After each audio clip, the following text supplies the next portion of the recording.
जिल्हानिहाय शिक्षक भरतीबद्दल तुमचं काय मत आहे? तुमच्या मनातली जिल्हानिहाय शिक्षक भरती काय? Write down to in comment section. So मलाही लक्षात येईल की तुम्हाला त्याच्याबद्दल म्हणायचं आहे काय. आणि याच्या पुढे जाऊन या शिक्षक भरतीला विरोध करायचा की याचं समर्थन करायचं.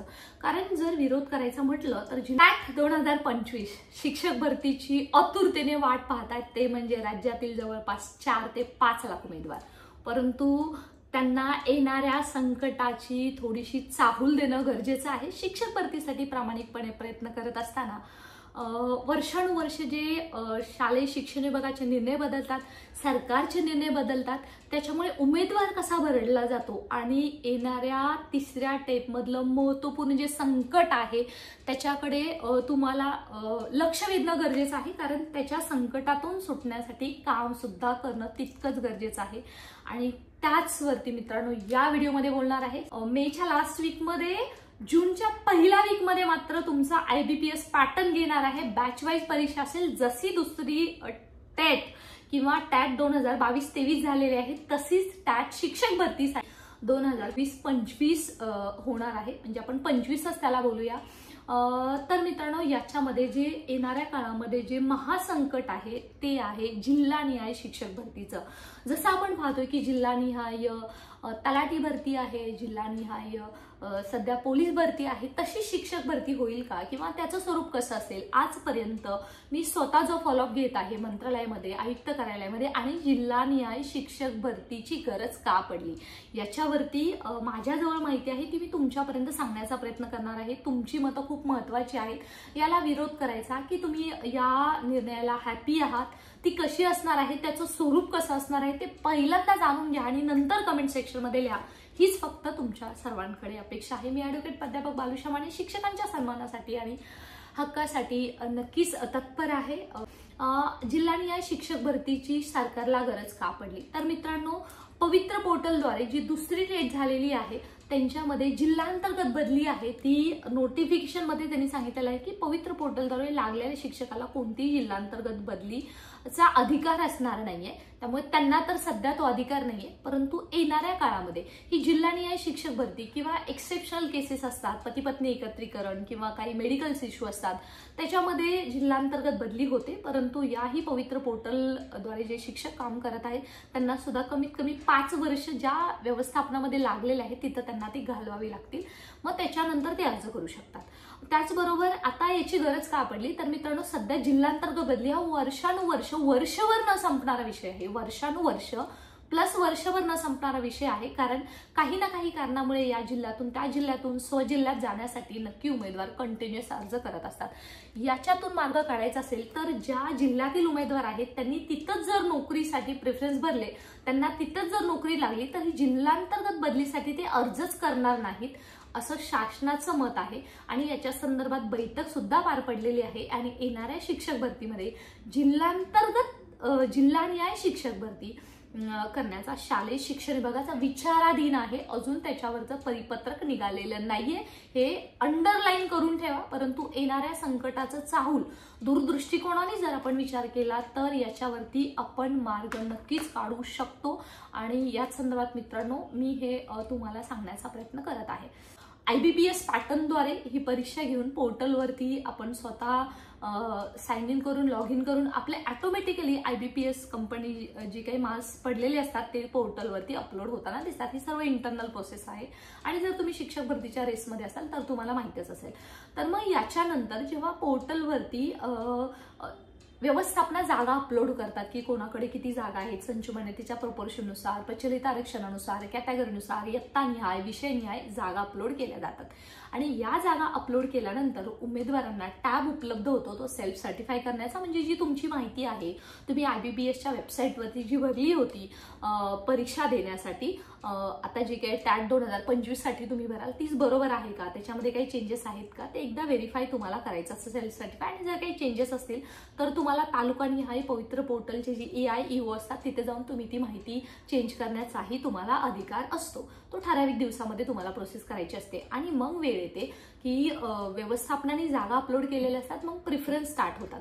आता प्रिफरन्स जेव्हा स्टार्ट होतील ते जिल्हानिहाय कसे असतील ते पहिल्यांदा समजून घ्या. व्हिडिओ थोडा मोठा होऊ शकतो, परंतु मेन प्रोसेस आणि नक्की काय करायला हवं याच्यावरती विचार होणं गरजेचं आहे. जेव्हा जिल्हानिहाय प्रिफरन्स सुरू होतील, फॉर एक्झाम्पल जर मी पुणे जिल्ह्यातील आहे तर मला पुणे जिल्ह्यातले प्रिफरन्सेस येतील. त्याचबरोबर मला इतर जिल्ह्यातले सुद्धा प्रिफरन्सेस येतील. असं नाही की मला प्रिफरन्सेस येणार नाही, परंतु हे लक्षात घ्या, पण मी पुणे जिल्ह्यातली आहे म्हणून मला पहिला प्रिफरन्स दिला जाईल पुणे जिल्ह्यामध्येच, पुणे जिल्ह्याच्या मेरिटमध्येच. जसं की सध्या आपण तलाठी भरतीमध्ये पाहतोय, जसं आपण पोलीस भरतीमध्ये पाहतोय, परंतु याच्यामध्ये असं आहे की पोर्टलद्वारे एकच परीक्षा घेतली जाईल, एकत्रित संकलित परीक्षा घेतली जाईल. फक्त प्रिफरन्सेस देताना जो स्थानिक उमेदवार आहे पुणे जिल्ह्यातील उमेदवाराला प्राधान्य दिले जाईल जर तुम्ही पुणे जिल्ह्यातले असाल आणि पुणे जिल्ह्यातली वॅकन्सी असेल तर.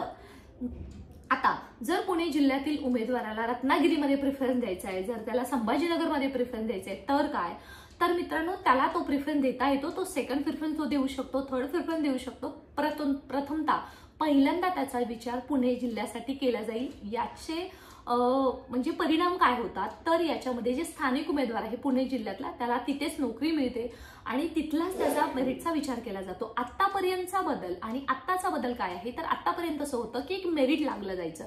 म्हणजे 112ला जर 1 ते 5चा उमेदवार सो अँड सो कॅटेगरीचा लागला असेल तर पूर्ण जिल्ह्यामध्ये त्याचं पूर्ण स्टेटमध्ये महाराष्ट्रामध्ये त्याचं 112च्या 111चा लागणार नाही, हे लक्षात घ्या. आतापर्यंत असं होतं, परंतु आता कसं असेल पुणे जिल्ह्यामध्ये एखादा 112चा लागेल, त्याचबरोबर अमरावतीमध्ये 110चा सुद्धा त्याच कॅटेगरीचा, त्याच उमेदवाराचा किंवा त्याच विषयाचा, त्याच इयत्तेसाठी उमेदवार लागू शकतो, कारण यालाच बोलतात जिल्हानिहाय शिक्षक भरती.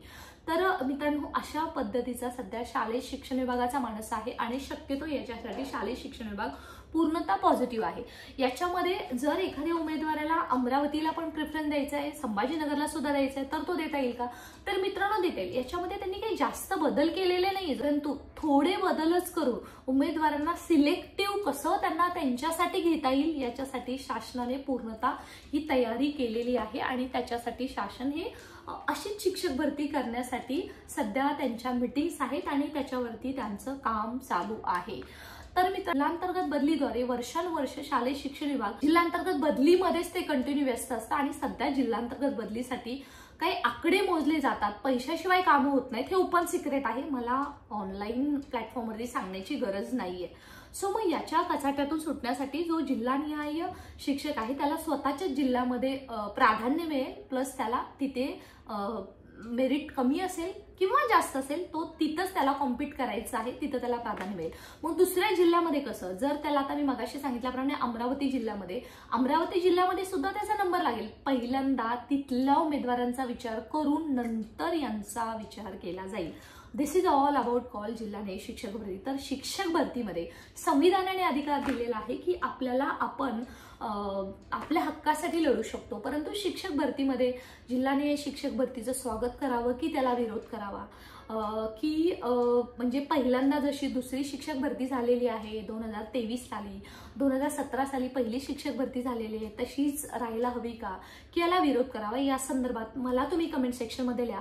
आणि जर हा व्हिडिओ तुम्हाला थोडाफार महत्त्वाचा वाटत असेल, जर या संदर्भात तर खरंच काही लढा उभारण्याची गरज असेल किंवा काम करण्याची गरज असेल किंवा समर्थनही तुमचं असेल तरी कमेंट सेक्शनमध्ये लिहा, कारण तुमचं ओपिनियन खूप महत्त्वाचं आहे. आणि तुम्ही फक्त हे लिहायचं नाहीये, व्हिडिओ शेअर याच्यासाठी करा की मला कळायला हवं की जवळपास 4 ते 5 लाख उमेदवार आहेत, त्यांच्यामध्ये किती लोकांची अशी गरज आहे की जिल्हानिहाय शिक्षक भरती झाली पाहिजे, किती लोकांना वाटते नाही झाली पाहिजे. आणि हो, या संदर्भातील ट्विटरवरती बालुशा माने म्हणून सर्च करा, तिथं एक मी पोल सुद्धा घेत आहे, जिल्हानिहाय शिक्षक भरती व्हावी, हो असेल तर तुम्ही तुमचं मत लिहा, नाही असेल तर तुम्ही पोल करा आणि कमेंट सेक्शनमध्ये ट्विटरवरती सुद्धा तुम्ही लिहिणार आहात, कारण ट्विटरचा आवाज आपल्याला विसरायचा नाहीये.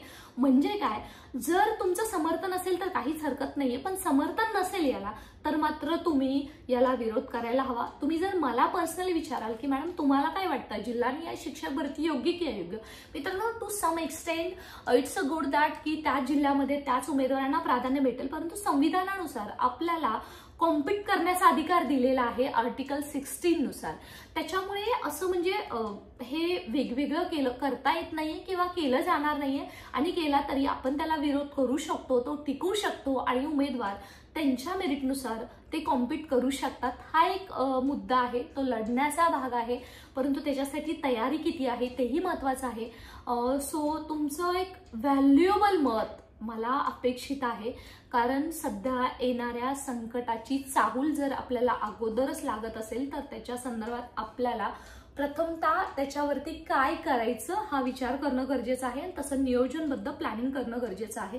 अन्यथा वेळ निघून गेलेली असते, मग आपण कोर्टात जातो, मग आपण इथं जातो, कोर्टात गेल्यावरती रिझल्ट लागत नाही, तोपर्यंत शिक्षक भरती संपून जाते, वय संपून जातं आणि आपली अशीच फरफट होत राहते.